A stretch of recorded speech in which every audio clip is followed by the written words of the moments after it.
ನಾನು ಹರ್ಷಿತಾ. ಕಾರ್ವಾ ಪ್ಲಸ್ ಚಾನೆಲ್ಗೆ ಸ್ವಾಗತ. ವರ್ಷಾಂತ್ಯದಲ್ಲಿ ಗ್ರಾಮ ಪಂಚಾಯಿತಿ ಚುನಾವಣೆ ಸಾಧ್ಯತೆ. ಕೇಂದ್ರ ಚುನಾವಣಾ ಆಯೋಗ ಹೊರಡಿಸಿದ ಹೊಸ ಮಾರ್ಗಸೂಚಿ ಅನ್ವಯ ಎಲ್ಲ ಮುಂಜಾಗ್ರತೆ ಕ್ರಮ ಕೈಗೊಂಡು ರಾಜ್ಯ ಚುನಾವಣಾ ಆಯೋಗ ಈ ವರ್ಷಾಂತ್ಯಕ್ಕೆ ಗ್ರಾಮ ಪಂಚಾಯಿತಿ ಚುನಾವಣೆ ನಡೆಸುವ ಸಾಧ್ಯತೆ ಇದೆ.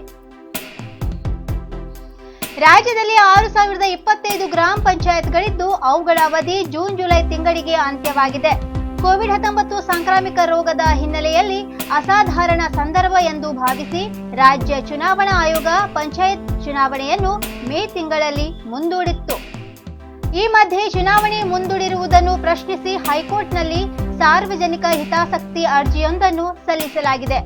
ಗ್ರಾಮ ಪಂಚಾಯತ್ ಚುನಾವಣೆಗಾಗಿ 21 ಜಿಲ್ಲೆಗಳಲ್ಲಿ ಮೀಸಲಾತಿ ಪಟ್ಟಿ ಸಿದ್ಧವಾಗಿರುವುದಾಗಿ ರಾಜ್ಯ ಚುನಾವಣಾ ಆಯೋಗ ಇತ್ತೀಚೆಗೆ ಹೈಕೋರ್ಟ್ಗೆ ಮಾಹಿತಿ ನೀಡಿತ್ತು. ಉಳಿದಿರುವ 9 ಜಿಲ್ಲೆಗಳ ಮೀಸಲಾತಿ ಪಟ್ಟಿಗಾಗಿ ಸಮಯವನ್ನು ಕೋರಿತ್ತು. ಸಾಂಕ್ರಾಮಿಕ ರೋಗದ ಹಿನ್ನೆಲೆಯಲ್ಲಿ ಚುನಾವಣೆ ಬಗ್ಗೆ ಸ್ಪಷ್ಟತೆ ಸಿಕ್ಕಿಲ್ಲ. ಕೋವಿಡ್-19 ಸಂದರ್ಭದಲ್ಲಿ ಚುನಾವಣೆಗಾಗಿ ಆಯೋಗ ಮಾರ್ಗಸೂಚಿಗಳನ್ನು ಹೊರಡಿಸಿದೆ. ಇದರ ಆಧಾರದ ಮೇಲೆ ರಾಜ್ಯದಲ್ಲಿ ಗ್ರಾಮ ಪಂಚಾಯಿತಿ ಚುನಾವಣೆ ನಡೆಸಲು ಮಾರ್ಗಸೂಚಿ ರೂಪಿಸಿ ಸುರಕ್ಷತಾ ಕ್ರಮಗಳನ್ನು ಕೈಗೊಂಡು ಚುನಾವಣೆ ನಡೆಸಲಾಗುತ್ತದೆ ಎಂದು ಹೇಳಲಾಗಿದೆ. ಗೋವಾ ಗಡಿ ತೆರೆಯದಿದ್ದರೆ ಗಡಿಯಲ್ಲಿ ರಸ್ತೆ ತಡೆ ಸ್ಟೈಲ್. ಕಾರವಾರ. ಗೋವಾ ರಾಜ್ಯ ಸರ್ಕಾರ ಸಾರ್ವಜನಿಕರ ಓಡಾಟಕ್ಕೆ ತನ್ನ ಅಂತಾರಾಜ್ಯ ಗಡಿ ಪ್ರದೇಶ ಮುಕ್ತವಾಗಿ ತೆರೆಯದಿದ್ದರೆ ಮಾಜಾಡಿ-ಪೋಲೆಂ ಗಡಿ ಭಾಗದಲ್ಲಿ ರಾಸ್ತಾ ರೋಕೋ ಚಳವಳಿ ನಡೆಸಲಾಗುವುದು ಎಂದು ಮಾಜಿ ಶಾಸಕ ಸತೀಶ್ ಸೈಲ್ ಜಿಲ್ಲಾಧಿಕಾರಿಗಳಿಗೆ ಪತ್ರದ ಮೂಲಕ ತಿಳಿಸಿದ್ದಾರೆ. ಕೇಂದ್ರ ಸರ್ಕಾರ ಇತ್ತೀಚೆಗಿನ ಸುತ್ತೋಲೆ ಮುಖಾಂತರ ದೇಶಾದ್ಯಂತ ಅಂತಾರಾಜ್ಯ ಪ್ರಯಾಣಕ್ಕೆ ಮುಕ್ತ ಅವಕಾಶ ನೀಡುವ ಸಲುವಾಗಿ ಯಾವುದೇ ರಾಜ್ಯ ಸರ್ಕಾರಗಳು ತಮ್ಮ ಗಡಿ ಭಾಗಗಳಲ್ಲಿ ಯಾವುದೇ ರೀತಿಯ ಅಡೆತಡೆ ಒಡ್ಡಬಾರದೆಂದು ಸ್ಪಷ್ಟವಾಗಿ ಎಲ್ಲ ರಾಜ್ಯ ಸರ್ಕಾರಗಳಿಗೆ ನಿರ್ದೇಶನ ನೀಡಲಾಗಿದೆ. ಆದರೆ ಕರ್ನಾಟಕ ಸರ್ಕಾರ ಕಾರವಾರ ಗೋವಾ ಗಡಿ ಪ್ರದೇಶದಲ್ಲಿ ಕರೋನಾ ಸಲುವಾಗಿ ನಿರ್ಮಿಸಿದ್ದ ಅಡೆತಡೆಗಳನ್ನು ತೆಗೆದು ಹಾಕಿ ಗೋವಾ ರಾಜ್ಯದಿಂದ ಕರ್ನಾಟಕಕ್ಕೆ ಜನರು ಮುಕ್ತವಾಗಿ ಪ್ರಯಾಣಿಸಲು ಅನುವು ಮಾಡಿಕೊಟ್ಟಿದೆ. ಆದರೆ ಇದಕ್ಕೆ ವ್ಯತಿರಿಕ್ತವಾಗಿ ಗೋವಾ ಸರ್ಕಾರವು ಕರ್ನಾಟಕದಿಂದ ಗೋವಾ ಪ್ರವೇಶಿಸುವ ಪ್ರಯಾಣಿಕರಿಗೆ ನಿರ್ಬಂಧ ಹೇರಿ ಸಾವಿರಾರು ಪ್ರಯಾಣಿಕರಿಗೆ ನಷ್ಟ ಉಂಟು ಮಾಡುತ್ತಿದೆ. ಆದ್ದರಿಂದ ರಾಜ್ಯ ಸರ್ಕಾರ ಕೂಡಲೇ ಮಧ್ಯಪ್ರವೇಶ ಮಾಡಿ ಗೋವಾ ಸರ್ಕಾರ ತನ್ನ ಕರ್ನಾಟಕ ಗಡಿ ಪ್ರದೇಶದಲ್ಲಿ ನಿರ್ಮಿಸಿರುವ ಅಡೆತಡೆಗಳನ್ನು ಕೂಡಲೇ ತೆರವುಗೊಳಿಸುವಂತೆ ಗೋವಾ ಸರ್ಕಾರದ ಮೇಲೆ ಒತ್ತಡ ತರುವುದು ಅನಿವಾರ್ಯವಾಗಿದೆ. ಆಗಸ್ಟ್ 30ರವರೆಗೆ ಗೋವಾ ಸರ್ಕಾರವು ತನ್ನ ಗಡಿ ಪ್ರದೇಶ ಮುಕ್ತಗೊಳಿಸದಿದ್ದರೆ 31ರಂದು ಬೆಳಿಗ್ಗೆ 10 ಗಂಟೆಗೆ ಕರ್ನಾಟಕ ಗೋವಾ ಪೋಲೆಂ ಗಡಿ ಪ್ರದೇಶದಲ್ಲಿ ರಾಸ್ತಾ ರೋಕೋ ನಡೆಸಿ ಪ್ರತಿಭಟನೆ ಮಾಡಲಾಗುವುದು ಎಂದು ಸತೀಶ್ ಸೈಲ್ ರವರು ಎಚ್ಚರಿಕೆ ನೀಡಿದ್ದಾರೆ. ಗೋವಾ ರಾಜ್ಯದಿಂದ ಕರ್ನಾಟಕ ಗಡಿ ಪ್ರವೇಶ ಮಾಡುವ ಆಂಬ್ಯುಲೆನ್ಸ್ ಹಾಲು ಹೊರತು ಪಡಿಸಿ ಎಲ್ಲ ರೀತಿಯ ವಾಹನಗಳನ್ನು ತಡೆ ಹಿಡಿಯಲಾಗುವುದು. ಆದ್ದರಿಂದ ತಾವು ಕರ್ನಾಟಕದ ಜನರ ಹಿತದೃಷ್ಟಿಯಿಂದ ಗೋವಾ ಸರ್ಕಾರದ ಮನವೊಲಿಸಲು ಪ್ರಯತ್ನಿಸಬೇಕು ಎಂದು ಮನವಿ ಪತ್ರದಲ್ಲಿ ಒತ್ತಾಯಿಸಿದ್ದಾರೆ. ಮೇಲಿನ ತರಗತಿಗಳಿಗೆ ದಾಖಲಾತಿ ಮಾಡಿಕೊಳ್ಳದ ಸಾವಿರಾರು ವಿದ್ಯಾರ್ಥಿಗಳು, ಹೊರ ಜಿಲ್ಲೆಯ ಮಕ್ಕಳ ಮಾಹಿತಿ ಹಂಚಿಕೆ. ಕಾರವಾರ. ಲಾಕ್ಡೌನ್ ಘೋಷಣೆಗೂ ಮೊದಲು ಜಿಲ್ಲೆಯ ಸರ್ಕಾರಿ ಶಾಲೆಗಳಲ್ಲಿ ದಾಖಲಾತಿ ಪಡೆದಿದ್ದ ಬೇರೆ ಜಿಲ್ಲೆಗಳ ವಿದ್ಯಾರ್ಥಿಗಳ ವಿದ್ಯಾಭ್ಯಾಸ ಮುಂದುವರಿಕೆ ಬಗ್ಗೆ ಖಾತ್ರಿಪಡಿಸಿಕೊಳ್ಳಲು ಶಿಕ್ಷಣ ಇಲಾಖೆ ಸಿದ್ಧತೆ ನಡೆಸಿದೆ. ಈ ವರ್ಷ ಜಿಲ್ಲೆಯ ಶಾಲೆಗಳಿಗೆ ಬಾರದ ವಿದ್ಯಾರ್ಥಿಗಳ ವಿವರವನ್ನು ಆಯಾ ಜಿಲ್ಲೆಗಳ ಉಪನಿರ್ದೇಶಕರೊಂದಿಗೆ ಹಂಚಿಕೊಳ್ಳಲಾಗುತ್ತದೆ. ಜಿಲ್ಲೆಯ ವಿವಿಧ ಶಾಲೆಗಳಲ್ಲಿ ನೆರೆಹೊರೆಯ ಜಿಲ್ಲೆಗಳ ವಿಶೇಷವಾಗಿ ಹಾವೇರಿ, ಬೆಳಗಾವಿ, ಗದಗ, ಉತ್ತರ ಕರ್ನಾಟಕದ ವಿವಿಧ ಜಿಲ್ಲೆಗಳ ವಿದ್ಯಾರ್ಥಿಗಳು ಪ್ರವೇಶಾತಿ ಪಡೆದುಕೊಳ್ಳುತ್ತಿದ್ದರು.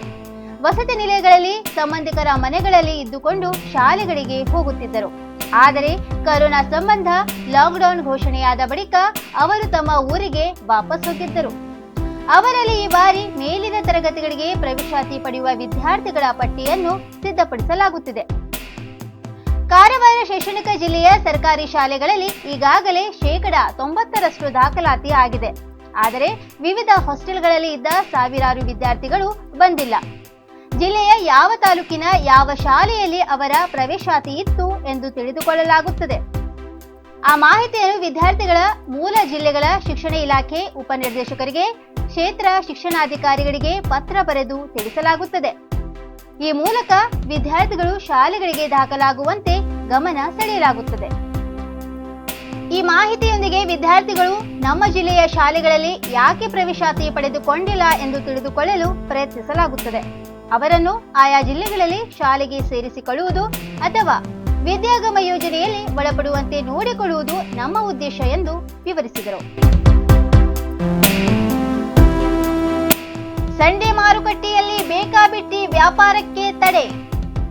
ದಾಂಡೇಲಿ ನಗರದ ಸಂಡೆ ಮಾರುಕಟ್ಟೆಯಲ್ಲಿ ಬೇಕಾಬಿಟ್ಟಿ ವ್ಯಾಪಾರ ನಡೆಸುವುದನ್ನು ತಡೆಗಟ್ಟಲು ನಗರಸಭೆ ಮುಂದಾಗಿದೆ. ಮಾರುಕಟ್ಟೆಯ ಖುಲ್ಲಾ ಜಾಗದಲ್ಲಿ ಕೆಲವರು ತಾಡಪತ್ರೆ ಕಟ್ಟಿಕೊಂಡು ವ್ಯಾಪಾರ ನಡೆಸುತ್ತಿರುವುದರಿಂದ ಸಾರ್ವಜನಿಕರಿಗೆ ತೊಂದರೆಯಾಗುತ್ತಿದೆ ಎಂಬ ದೂರಿನ ಹಿನ್ನೆಲೆಯಲ್ಲಿ ನಗರಸಭೆ ಪೌರಾಯುಕ್ತ ಡಾಕ್ಟರ್ ಸೈಯದ್ ಜಾಹೇದ್ ಅಲಿ ಇತರರು ಮಾರುಕಟ್ಟೆಗೆ ಭೇಟಿ ನೀಡಿ ಪರಿಶೀಲಿಸಿದರು. ಗ್ರಾಮೀಣ ಭಾಗದಿಂದ ತರಕಾರಿ ಮಾರಾಟ ಮಾಡಲು ಬರುವವರು ಹಾಗೂ ಮಾರುಕಟ್ಟೆಯಲ್ಲಿ ಅಂಗಡಿ ಹೊಂದಿದವರು ಪ್ರತ್ಯೇಕವಾಗಿ ನಿಗದಿತ ದರವನ್ನು ನಗರಸಭೆಗೆ ಭರಣ ಮಾಡುವ ಷರತ್ತಿನ ಮೇಲೆ ವ್ಯಾಪಾರಕ್ಕೆ ಅವಕಾಶ ಕಲ್ಪಿಸಿಕೊಡಲಾಗುವುದು. ಜತೆಗೆ ಸಾರ್ವಜನಿಕರ ಸಂಚಾರಕ್ಕೆ ತೊಂದರೆಯಾಗದಂತೆ ನಿಗದಿಪಡಿಸಿದ ಸ್ಥಳದಲ್ಲೇ ವ್ಯಾಪಾರ ನಡೆಸಬೇಕು ಎಂದು ವ್ಯಾಪಾರಿಗಳಿಗೆ ಆಯುಕ್ತರು ಎಚ್ಚರಿಕೆ ನೀಡಿದರು. ಜತೆಗೆ ವ್ಯಾಪಾರಿಗಳಿಗೆ ಅನುಕೂಲವಾಗುವಂತೆ ಮಾರುಕಟ್ಟೆಯಲ್ಲಿ ಜಾಗದ ಗುರುತು ಮಾಡಲಾಯಿತು. ನಗರಸಭೆಯ ಕಂದಾಯ ಅಧಿಕಾರಿ ಪರಶುರಾಮ ಶಿಕ್ಕಡಗಾರ, ಆರೋಗ್ಯ ಅಧಿಕಾರಿ ವಿಲಾಸ್ ಕುಮಾರ್ ದೇವ್ಕರ್, ಸಹಾಯಕ ಆರೋಗ್ಯ ಅಧಿಕಾರಿ ಆದಿನಾರಾಯಣ ಹಾಗೂ ಇತರ ಸಿಬ್ಬಂದಿ ಉಪಸ್ಥಿತರಿದ್ದರು. 108 ಆಂಬ್ಯುಲೆನ್ಸ್ನಲ್ಲಿ ಹೆರಿಗೆ. ಮುಂಡಗೋಡ ತಾಲೂಕಿನ ಬಡ್ಡಿಗೇರಿ ಗ್ರಾಮದ ಮಹಿಳೆಗೆ 108 ಆಂಬ್ಯುಲೆನ್ಸ್ನಲ್ಲಿ ಹೆರಿಗೆಯಾಗಿದೆ. ಗಂಗೂಬಾಯಿ ಬಾಗು ಜೋರೆ ಎಂಬುವವರು ಹೆರಿಗೆ ನೋವಿನಿಂದ ಬಳಲುತ್ತಿದ್ದರು.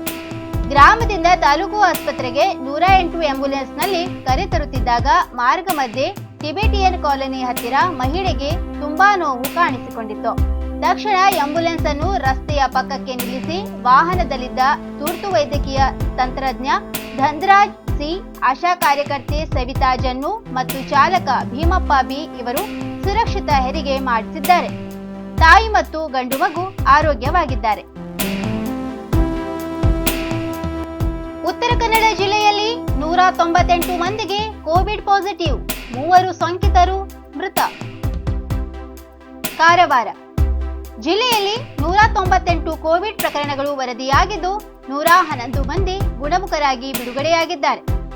ಕಾರವಾರದಲ್ಲಿ 12, ಅಂಕೋಲಾದಲ್ಲಿ 14, ಕುಮಟದಲ್ಲಿ 18, ಹೊನ್ನಾವರದಲ್ಲಿ 18, ಭಟ್ಕಳದಲ್ಲಿ 22, ಶಿರಸಿಯಲ್ಲಿ 16, ಸಿದ್ದಾಪುರದಲ್ಲಿ 13, ಯಲ್ಲಾಪುರದಲ್ಲಿ 12, ಮುಣಗೋಡಿನಲ್ಲಿ 5, ಜೊಯ್ಡಾದಲ್ಲಿ 11 ಹಾಗೂ ಹಳಿಯಾಳದಲ್ಲಿ 57 ಮಂದಿಗೆ ಸೋಂಕು ದೃಢಪಟ್ಟಿದೆ. ಇನ್ನು ಕಾರವಾರದಲ್ಲಿ 30, ಅಂಕೋಲಾದಲ್ಲಿ 6, ಹೊನ್ನಾವರದಲ್ಲಿ 1, ಶಿರಸಿಯಲ್ಲಿ 34, ಸಿದ್ದಾಪುರದಲ್ಲಿ 15, ಹಳಿಯಾಳದಲ್ಲಿ 25 ಮಂದಿ ಗುಣಮುಖರಾಗಿ ಆಸ್ಪತ್ರೆಗಳಿಂದ ಬಿಡುಗಡೆಯಾಗಿದ್ದಾರೆ. ಈವರೆಗೆ ಜಿಲ್ಲೆಯ 4517 ಮಂದಿಯಲ್ಲಿ ಸೋಂಕು ದೃಢಪಟ್ಟಿದ್ದು 3346 ಮಂದಿ ಗುಣಮುಖರಾಗಿದ್ದಾರೆ. 1123 ಮಂದಿ ಚಿಕಿತ್ಸೆ ಪಡೆಯುತ್ತಿದ್ದಾರೆ. ಮುಂಡಗೋಡ, ಹಳಿಯಾಳ ಹಾಗೂ ಕಾರವಾರದಲ್ಲಿ ತಲಾ ಓರ್ವ ಸೋಂಕಿತರು ಮೃತಪಟ್ಟಿದ್ದು, ಈ ಮೂಲಕ ಸಾವಿನ ಸಂಖ್ಯೆ ಜಿಲ್ಲೆಯಲ್ಲಿ 48ಕ್ಕೆ ಏರಿದೆ. ಇನ್ನು ಮತ್ತಷ್ಟು ಸುದ್ದಿಗಾಗಿ ಕಾರವಾರ ಪ್ಲಸ್ ವೀಕ್ಷಿಸಿ. ನೀವು ಯೂಟ್ಯೂಬ್ ಅಲ್ಲಿ ನೋಡ್ತಿದ್ದೀರಿ, ಸಬ್ಸ್ಕ್ರೈಬ್ ಮಾಡಿ, ಬೆಲ್ ಐಕಾನ್ ಕ್ಲಿಕ್ ಮಾಡಿ. ಫೇಸ್ಬುಕ್ ಪೇಜ್ ಅಲ್ಲಿ ನೋಡ್ತಿದ್ದೀರಿ, ಫಾಲೋ ಮಾಡಿ. ಧನ್ಯವಾದಗಳು.